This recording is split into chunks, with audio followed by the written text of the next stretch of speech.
a tribute to our military and our early response to 9/11 that has found a permanent home on truly hallowed ground.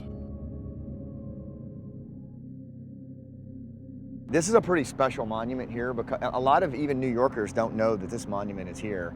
This gentleman on a horseback there is a Green Beret, and it's actually taken from one of the more famous pictures right after 9/11. The 5th Special Forces Group was launched into Afghanistan to link up with the Northern Alliance, right? And after the towers fell, after the Pentagon was attacked, the country was wrestling with how do we respond? You know, do we go in with like heavy task forces and, you know, try to do what the Soviets did and what the British did, and they all failed. Afghanistan's nickname, and we have this in the play, is the graveyard of empires. Like, going into that country is super difficult and it's never worked.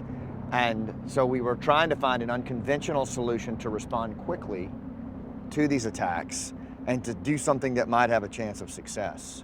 And it was really kind of a bottom-up nomination to send special operations forces into the country early on, and more particularly Green Berets, to link up with the Northern Alliance. But here's the thing that a lot of people don't know.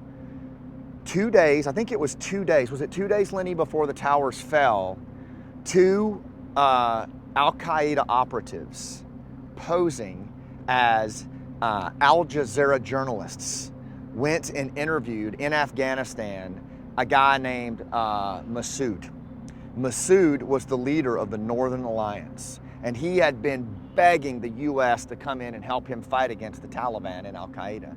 He was a Tajik, but he was very influential in the country. He was one of the few national leaders inside Afghanistan. He could unify so many people against the Taliban, and he was the last holdout. He was up in the northern part of the country holding out against the Taliban.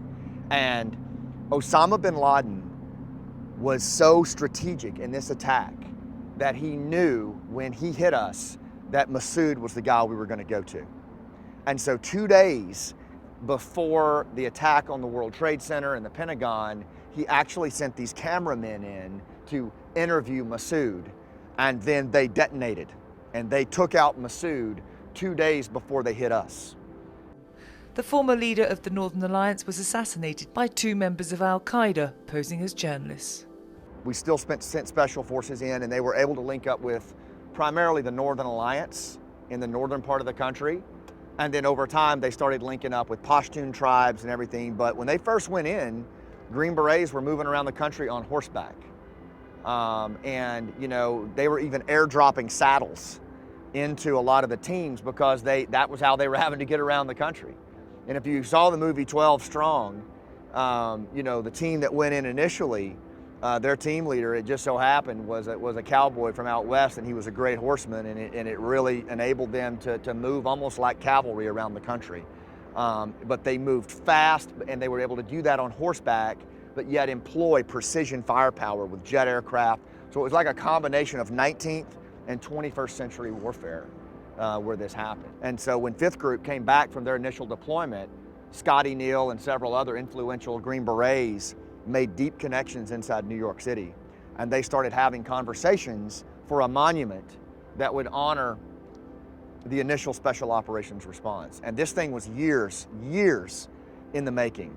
And even once they built it, they didn't know where to put it. And they put it over by the subway. Good morning, everybody. My name is Scott, man. I'm a recently retired Green Beret. You know, 9/11 changed all of us. It changed all of us in different ways. For the longest time, it was like in this fence by the subway, and people would they had no idea what it was. People would walk by this thing and they had no idea. I would even ask people on the street, like, do you know what this is? No clue. New Yorkers didn't know. So finally, we got it moved here. A lot of really great leaders in the Special Forces community in New York City came together, and I think it's really in the perfect resting spot, because with the footprints of the 2 towers over here, which is truly sacred ground, I think for generations to come, to be able to have this horse soldier here, I mean, it really is indicative of how America responded.